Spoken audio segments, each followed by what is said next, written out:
Ladies and gentlemen, it's currently May 2026, and for the past 2 months, I have been on a mission to train the next superstar of chess. And I am talking about the one and only Jynxzi. Jynxzi and I started playing chess together in late March. He then went on to win a chess tournament, and right now he's on the ELO grind. The tricky thing is he's also playing a dozen other games, while balancing live streaming to some 100,000 viewers at any given moment. I've covered a few of his games on this channel. Generally, because they are low elo games, they're chaotic and crazy and funny. But today we are going to lock in because this man is playing like a genius right now. I'm going to show you a bunch of games in this video that had over 80% accuracy, and hopefully they're inspiring for the beginners and early intermediate players that watch this channel, because honestly, chess is not like how it used to be. A 400 elo in 2026 could have been like 900 elo 5 years ago. The entire rating ladder is skewing lower because of all of the beginners that are coming into the game, and then you kind of get trapped in low elo because everybody actually has pretty decent skills. So take a look at these 4 games that I'm going to show you. 3 games where he played with the white pieces, and then 1 game where he played with the black pieces. If he watches this on his channel, hello. And if I just said hello to nobody, well, hello to all of you watching at home, because this is honestly quite impressive. All right. Now, obviously, at 400, you're still going to make one-move blunders, and things are going to be crazy. But Jynxzi really likes to play this setup in the London, developing his knight and his bishop. An opening doesn't particularly matter. Like, there's no one-size-fits-all opening at 400. As long as you're developing your pieces and you have some sort of a plan, that's good. Black here plays the move G5. So what I always like to tell people, and I do have an educational series on this channel called The Slow Run, where I slowly go up the rating ladder, you kind of have opening checkpoints. So this is clearly a violation of the opening. This is not really how it's supposed to look. So how do you react? Well, all right, we're going to go here. And black plays the move F5. Now, all right, black is just playing some kind of ridiculous pawn rush at us, which is normal for beginner level, but there actually is a concrete threat, and the concrete threat is to play pawn to F4, trapping the bishop. So first, how do you react to stupid stuff in the opening? The best move is probably E3, just stopping that, and the other benefit of E3 is that you can get queen to H5 check. Whenever the opponent moves all the kingside pawns early, there's these sneaky diagonal checks on the king that disturb the equilibrium over there. Anyway, Jynxzi plays F4, so he stops it with the F pawn, which is fine. Black takes, and then plays bishop D6. Actually, black has not played that stupidly, all right? So now here, white can defend the bishop, white can develop a piece, and probably queen D2 is the best move. But okay, we trade, and now play this move E3. We have a very strange pawn structure from the early game. Black now needs to put this knight here to prevent queen H5 check. I noticed this because it's all patterns. Chess is all patterns. So we have the queen coming to H5 and then maybe attacking over here. Now black plays E5. E5 is a very bad move for several reasons. It's a bad move conceptually because conceptually speaking, you have not developed a single piece for 8 moves. You have only developed pawns. And you developed a bishop, but then it was traded. But concretely, not conceptually, it's a really bad move because A, it loses a pawn, and B, you've done nothing about this, so your king is going to have to move. And it's really bad if early on you straight up have to run your king around the board. Jynxzi plays bishop b5 check, which is not the best move, but it is a completely reasonable move, and as long as you are not blundering, you're going to win games. Black plays bishop d7, offering a trade. Again, queen h5 is good, but all right, we trade the second bishop, and now we could take this pawn. We also have queen h5 check, which at this point would be a fork. We have to look for queen h5.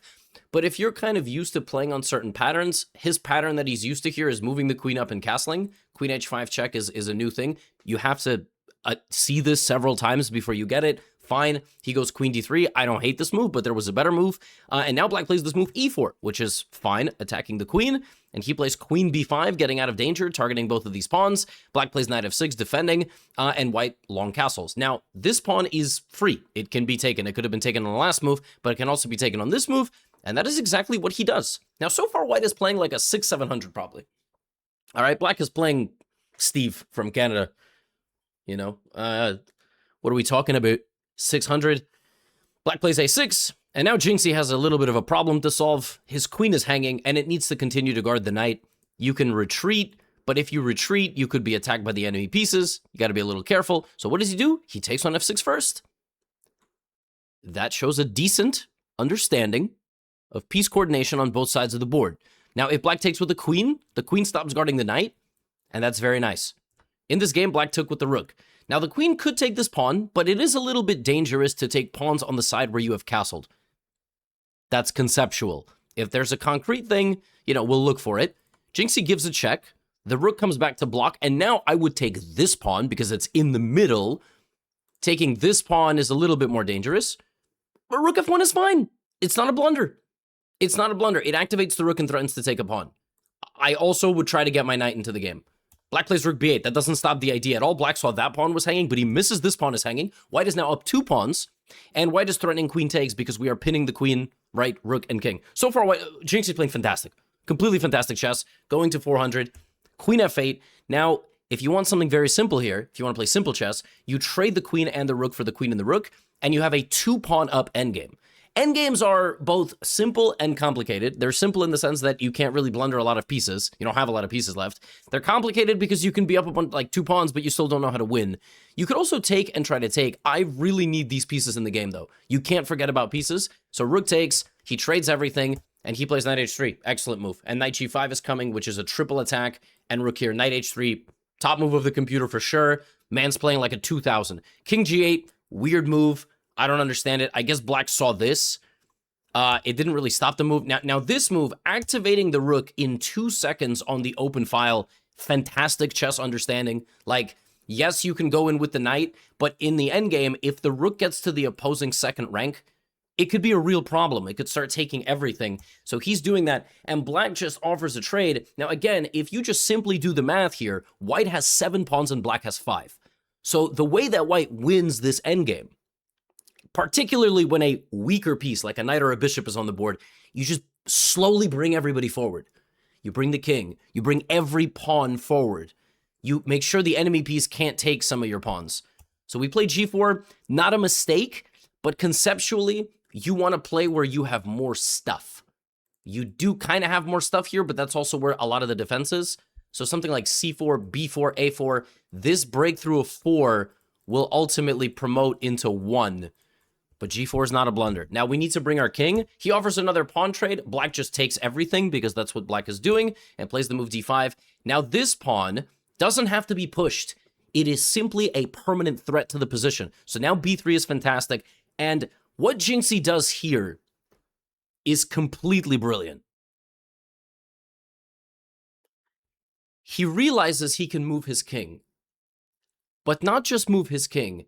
This man realizes he can run the king up to the side of the board and make it here. Now, black made this easier, but if black made a move like this, what you would play with white here is the move c4, which at elementary glance loses a pawn. Pawn takes, pawn takes, pawn takes. But now you can take this, and the king can get both of these pawns.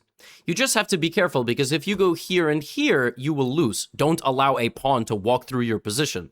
You have to spot this. You have to play the game in a controlled manner. So now you stop this, and then you will win these 2 pawns. And without these 2 pawns, black can't even draw the game. So black has absolutely nothing. So he runs the king up the side of the board. Black trades everything and loses all his pawns. And now you can make 1 queen with white, or you can make 2. He makes 2.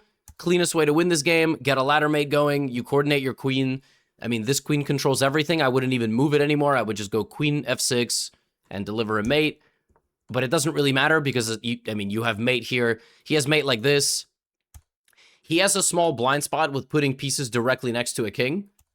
But he gets the mate anyway. That was a fantastic game. That was an excellent game for a 400 rated player. Like, excellent.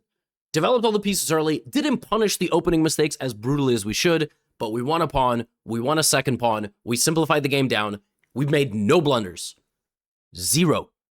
There wasn't even a mistake. There was some moves that we didn't take advantage of the position as well as we could. Now, he has a big audience, so a lot of people are like, oh, he's never going to reach this elo and that elo and this and that.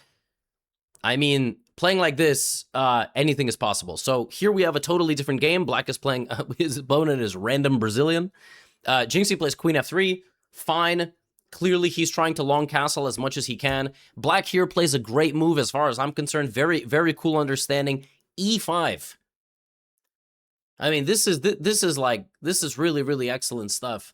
The other benefit of e5 is that it opens the bishop to come here to pin the queen to the rook, defended by the knight. I mean, 400's even spotting that, and you think I'm lying. That's the next move for black. Black spots that, which is just fantastic. Jynxzi here should probably take.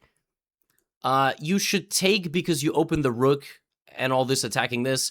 But again, like, as long as you don't blunder anything, I don't care. Now, black spots this. Dude, 400s are not like they used to be, man. Here, it's very easy to panic. It's very easy to panic because your queen's hanging. If you move your queen, you lose your rook.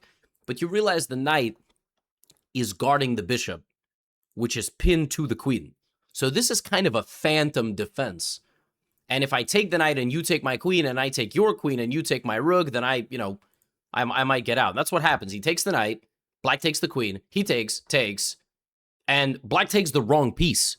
So white won a knight, black won a queen, white won a queen. So right now, white is up a knight because white took, but you got to take the rook. There's a rook and a bishop. Like, black has to take the higher value piece.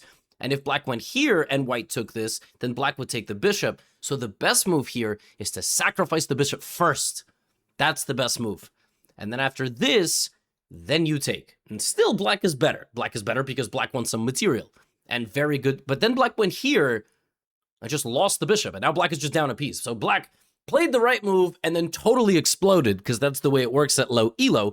Castles. So now with white, I want to see, can we convert this position with no drama, no memes, no nonsense? How does white convert this? Let's trade the pieces down. Let's go to the endgame. So we trade some pieces. We don't even think about it, and we take the pawn in the middle. Fantastic. And of course, black trades, and white just goes back to f4. So the position is really, really nice. Now with white, I would move the bishop. I would put the rook on the open line. I would try to get the rook to the 7th rank. I would try to trade the rooks. That is the only remaining bastion of defense for black. Black went with c5. Okay, g3 is strange. So in the previous game, he moved his bishop and he got his rook out. He still hasn't done that. Again, you're not going to play flawless games as a 400. Black goes c4. Okay, b3 trading can't be bad. Now, again, we're trying to trade, but like, we need to bring the bishop and the rook. There we go. And now black does something incredibly smart here. Despite only having a rook, knight, and some pawns left, black finds a way to almost win the game. And I do mean win the game on the spot. And this is why you never give up on your pieces. This pawn move restricts the king a lot. I mean, it's an illusion. Like, white can just move the knight and take the pawn. In general, if a pawn is so restricting in front of your king, I would try to get rid of it as fast as possible. Like, try to find a way to attack it, and you have to be able to spot the geometry here. Okay, Jynxzi now activates the rook. He's following his principles, and white plays g5, which is a move. Now here I would probably go knight d5 or knight d2, trying to win the pawn, but there is nothing wrong with trying to offer a knight trade. At this point, black realizes I should stop trading and goes knight c4, and if black plays rook b8 and knight a3 and rook b1, that is a checkmate to white. White loses the game, and that actually doesn't look that easy to stop. So again, Jynxzi plays bishop f3.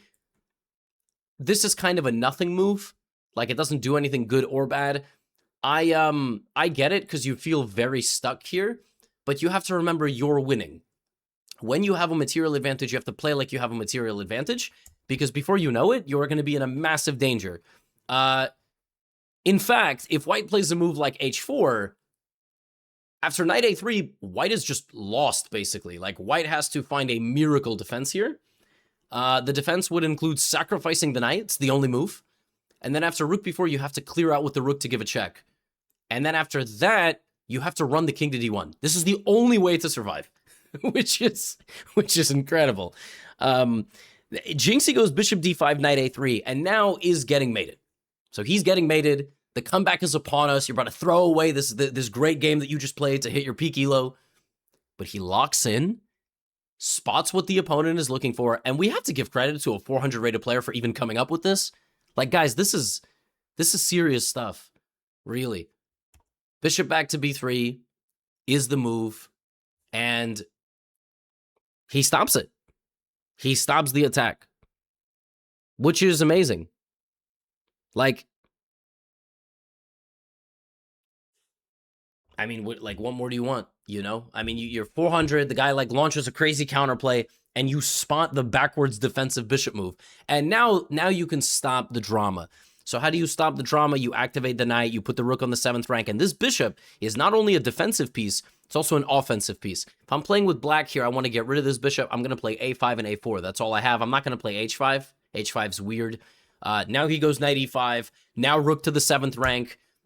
Again, rook to the 7th rank, even if it's a trade, is good because that is black's only hope for defense, the rook. But okay, f3, we can just take that. That's free. And knight f6 check. And again, we need to bring the knight back and win this pawn. That's the major problem, is that pawn. We can also play rook d3, but that would hang the knight, so you got to be a little careful. He goes knight d5. Black actually makes the pawn push. He actually finds this, which is amazing. 400's like playing like this. Jynxzi finally gets here, and he takes correctly, giving up the bishop because he realizes he has 4 extra pawns. And it's not even that he has 4 extra pawns. By a miracle, the knight can't move. There's no knight b5, there's no knight c4, there's no knight c2. Everything is, you know, king b2 is there, rook a1 is there, the knight is going to perish. This pawn's not good enough. Black also just loses a pawn for good measure. And now rook a5 and all these moves, rook a5, but whatever. Like, I don't care. And if you cannot trade rooks down 5 pawns. He trades. Now king b2 is easy. When you have pawns on sides of the board, like, just push the pawns. When it's empty, you could just go. The center, you know, you got to push the pawns on the sides. No knight checks. I like to make a rule in the endgame. No checks. Like, no checks for no reason.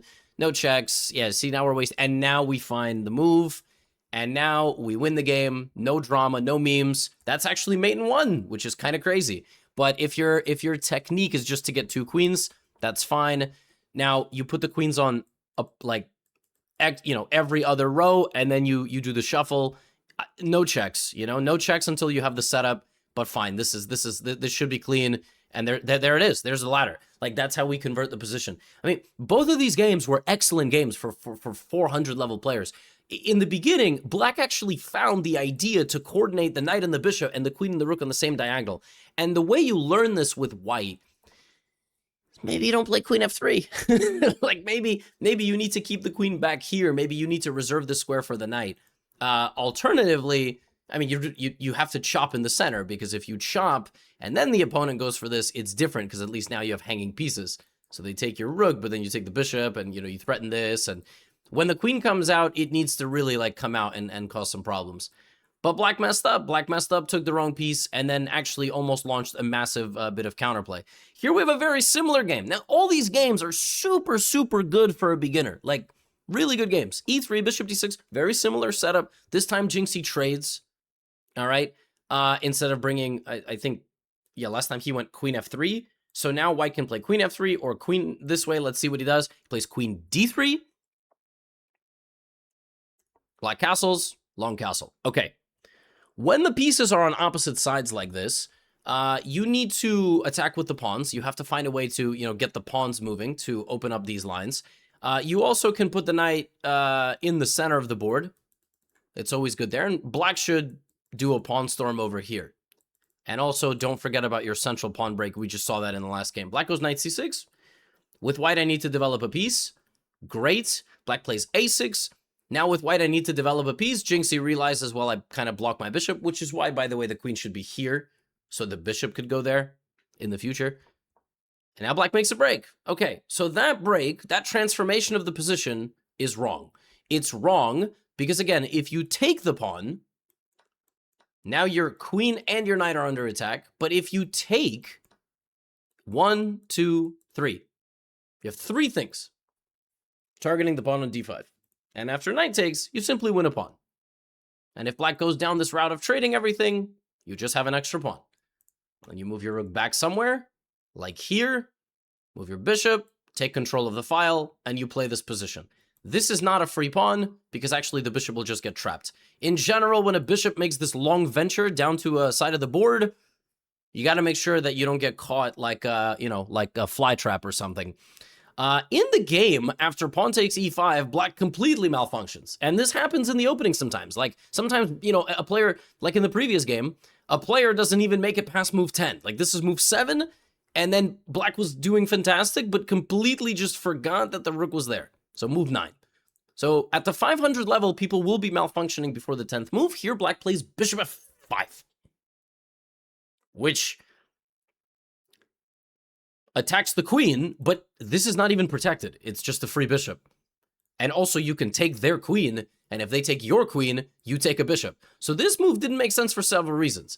I don't know what's going on over there in New Zealand, but maybe Scott had one too many. Of course, you have to play knight takes e5. Now, Jynxzi just takes the bishop. Now, this game's a funny game because unlike the last two, which had really no blunders, like black here, of course, makes a huge blunder. Then it gets even crazier because he loses the knight. Now black has lost the bishop and a knight.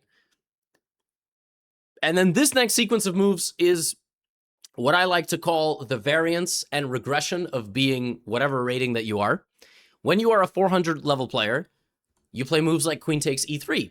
So you lose a bishop, a knight, and a queen in 3 moves, which is really impressive. If you're 400, that usually means you have a range of elo that you play at. As we saw in the previous games, Jynxzi was probably playing as like a 600 level player. The problem is if you play like a 600, you also play like a 200 sometimes. And the same is true for everybody. Some people have a wider range, some people have a narrower range. Some people really don't play too brilliantly, they play consistently, and then they don't play too stupidly, right? Like we all have this range. My blitz rating consistently is like 2,900. Sometimes I get to 3K, sometimes I get to 2,750. That's like my floor. I generally don't go below 2,800 anymore. Yeah, and that's all to say that in this position, I don't know if Jynxzi felt mercy or something, but he didn't take the queen.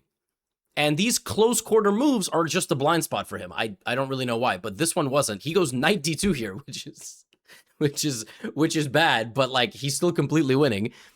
Queen d4, and now he finds pawn takes pawn, so he like continues to ruin the position for black. And then this game is awesome because, of course, white is totally winning here. This is an excellent move, noticing that you're defended, targeting this. Now, to get better at chess, you have to start asking yourself questions in bunches. So you have to start asking, like, if I got a few moves in a row, how would I deliver mate? Queen here, queen here, queen here, not queen there. And then that's mate if I land my queen on h7. And actually, Jynxzi gets there. He takes this, and this is mate. But he is not the first beginner in history to do the opposite. The queen can give a mate defended by the bishop. A lot of you have done this because you're like, well, the queen is guarding the bishop. But you forget if the queen is guarding the bishop is also guarding the queen. Don't be afraid to make a move like this. You're only afraid of making a move like this because you think you're going to get taken. You want to keep your queen safe. You don't want the queen ever to be in a square where it can be like it's getting touched, but it's protected. And you have to realize that's mate.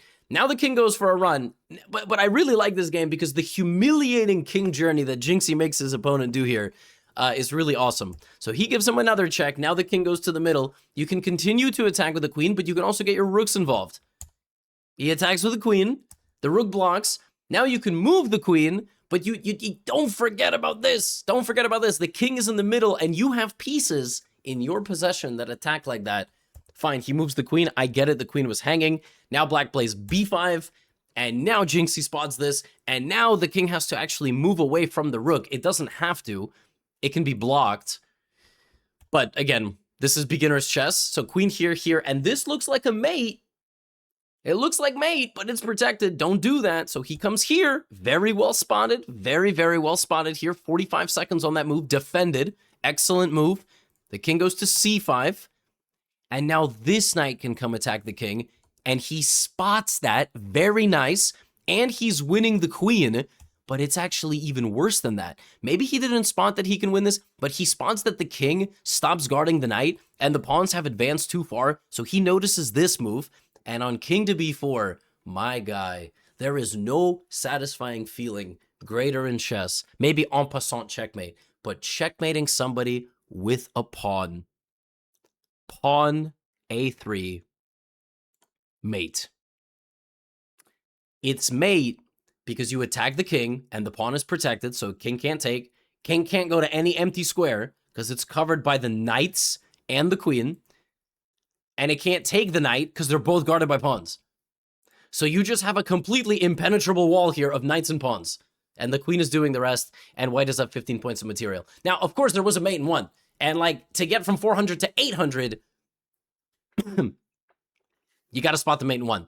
Also at 800, black is not going to play bishop f5 and then hang this, and the queen. What's much more likely to happen in an 800 game is something like this, and now, you know, black might blunder, but here with white, you have to start either cleaning up the game or going queen f4 and queen h6 and knight g5 and just hunting down the king looking for a mate, and this is how you win games. You win them quickly.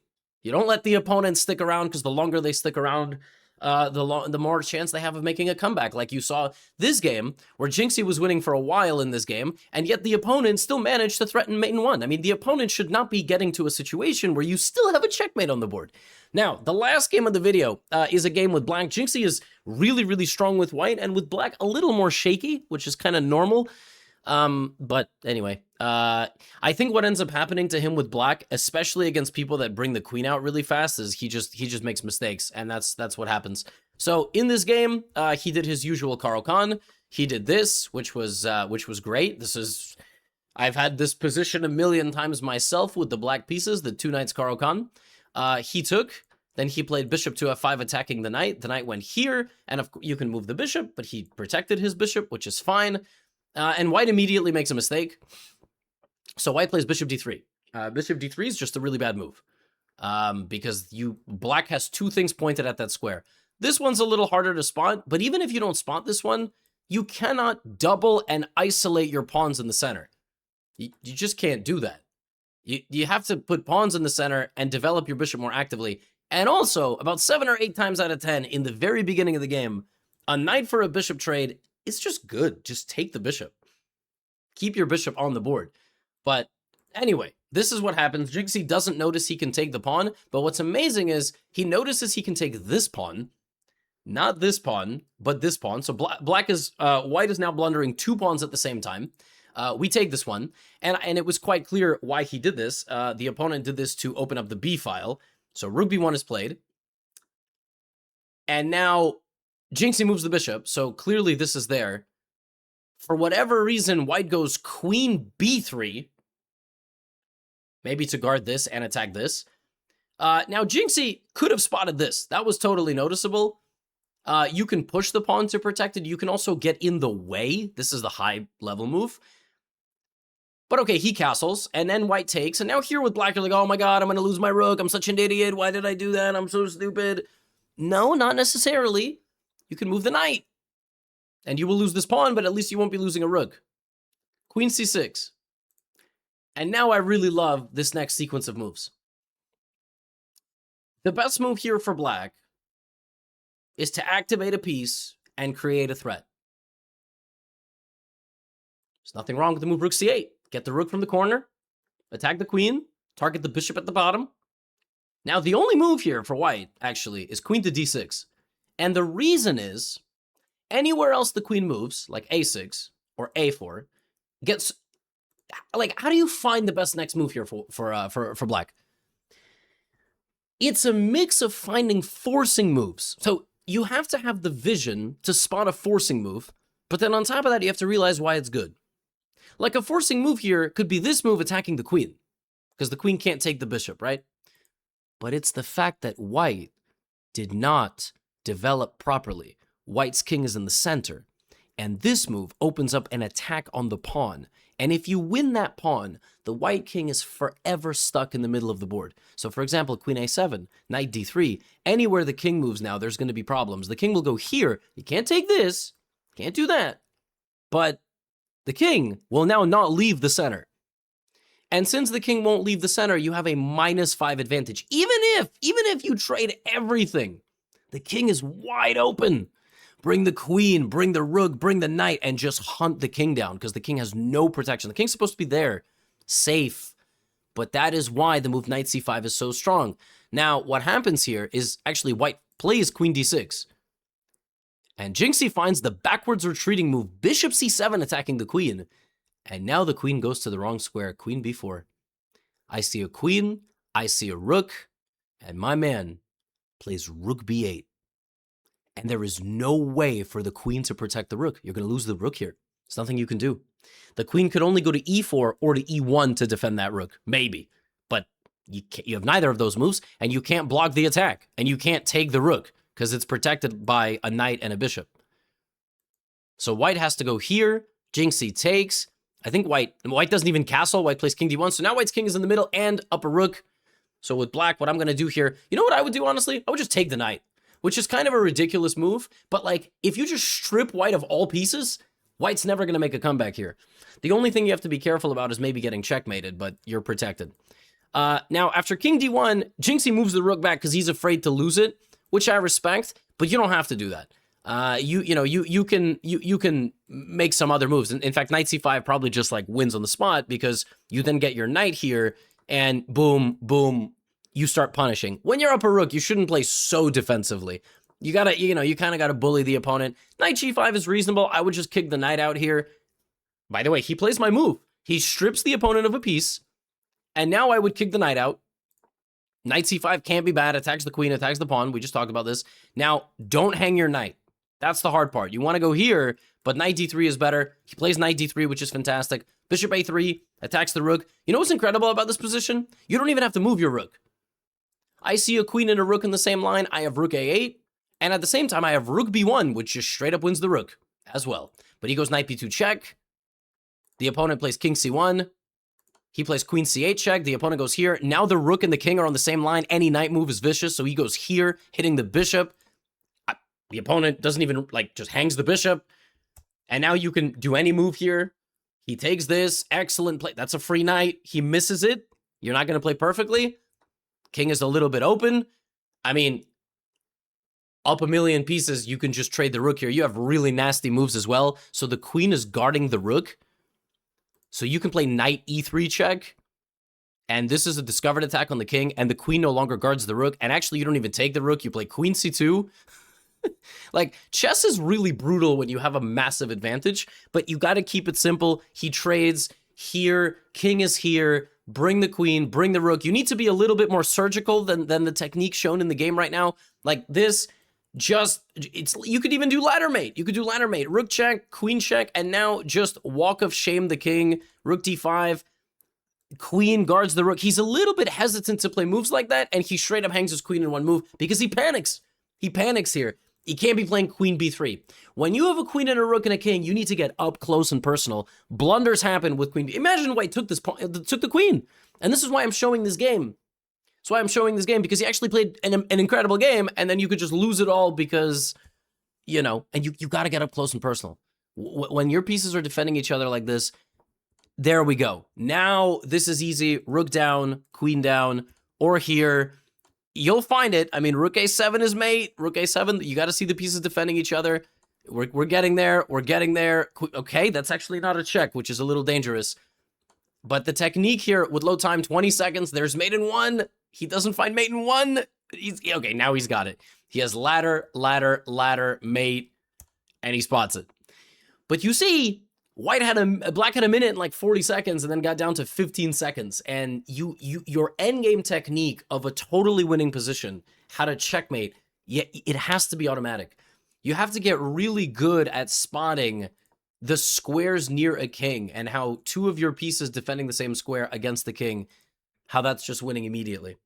But the improvement is there. He's up to 430. He learned chess less than 2 months ago. Not everybody is going to be Tyler 1. Tyler 1 is a massive anomaly who played thousands of chess games a day. Jynxzi plays 4 to 5, which is what most of us play like. Honestly, the Jynxzi story arc is much more like a normal person learning a game of chess, as opposed to the Tyler 1. Anyway, a lot of the games that I've covered have been chaotic and crazy. This one, just amazing. I mean, really, there's not much else to say. You play like this, you minimize the blunders in the game, you raise your floor in chess from 200 to 300 to 350 to 400, raise your floor, make less blunders, you're gonna get to 4-digit club. It's guaranteed. That's all I have for you today. You know where to find me for bonus content. I got Chessly, my educational platform, Chess Book, Europe Tour, that's just for fun though. And my next book drops in October. Get out of here.